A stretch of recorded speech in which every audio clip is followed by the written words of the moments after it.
Hi, good afternoon. I'm enjoying a sunny Saturday afternoon here in Southern California.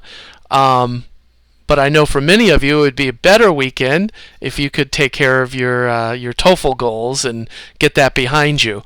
Now, today I want to talk about the three main ways you can achieve that. The three ways to prepare for your TOEFL. And that would be, one, by self-studying. Many students go online, they download materials, or they buy a TOEFL book, such as the Official Guide to the TOEFL, which is put out by ETS, the company that does administer the actual TOEFL.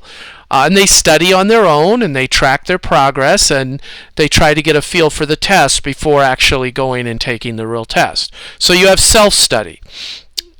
Many students enroll in group classes. There are many institutions that offer group classes, from local universities and community colleges to private language schools, like where I used to work at Language Systems here in Los Angeles. The third way is the one I'm most involved in now, and that is one-on-one private tutoring over the internet. And so I want to discuss some of the pros and cons of the different methods and talk about specifically private lessons and why that may be the best option for you. It might not be, but for many of you it probably is.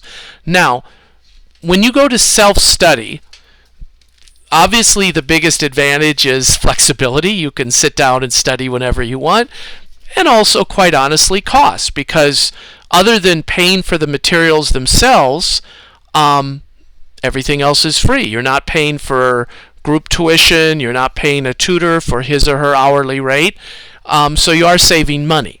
However, the downside to self-studying, especially in the areas of TOEFL speaking and TOEFL writing, is that you're not getting any feedback. So you could be sitting down diligently and typing integrated and independent TOEFL essays every day, but if there's no one with the expertise to look at your essays and guide you, it's really hard to improve. So that's the downside.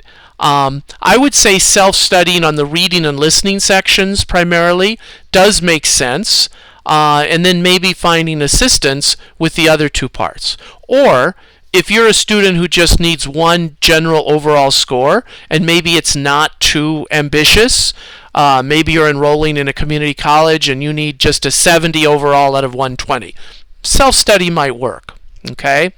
Let's move on to option 2, which would be enrolling in an actual group class at some institution, or perhaps there are online seminars where you can join with a group.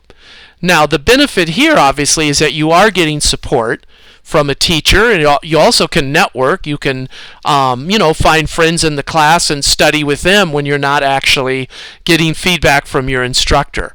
The major downside for some people, however, is that it's not tailored to you specifically. So when I taught a group class, which met Monday through Friday for 3 hours a day, for a 12-week quarter, and then we would repeat, have 4 quarters a year. That was a great experience, and I think my students learned a lot from it. The only downside for some of my students, however, was that in a group setting, as a teacher, I have to meet everyone's needs. So on the one hand, I may have a student who's never heard of the TOEFL, that just learned they have to take this test to get accepted into their program. But sitting right next to him or her, I could have a pharmacist, a physical therapist, a veterinarian who's already taken the TOEFL 5 times, who knows about all the portions of the test, and they really just need to get a little bit higher, maybe in TOEFL speaking, or speaking and writing. And so for them, they're sitting through a lot of basic information and practice that maybe they don't need. So that brings us to option 3, which is what I'm primarily focused on now, and that is the one-on-one private lesson.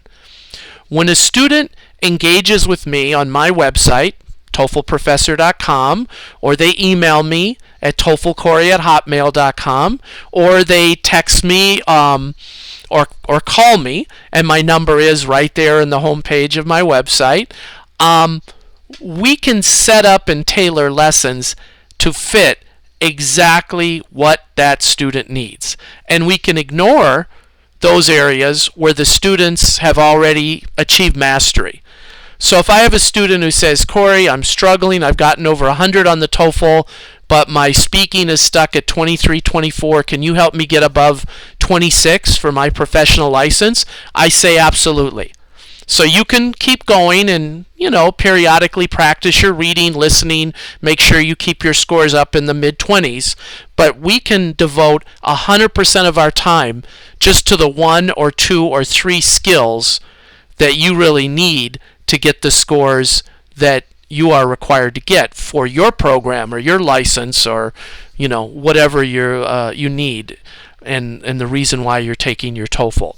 So that's kind of just in a nutshell some of the pros and cons of the 3 different approaches, and I welcome you to DM me, to email me, to call me.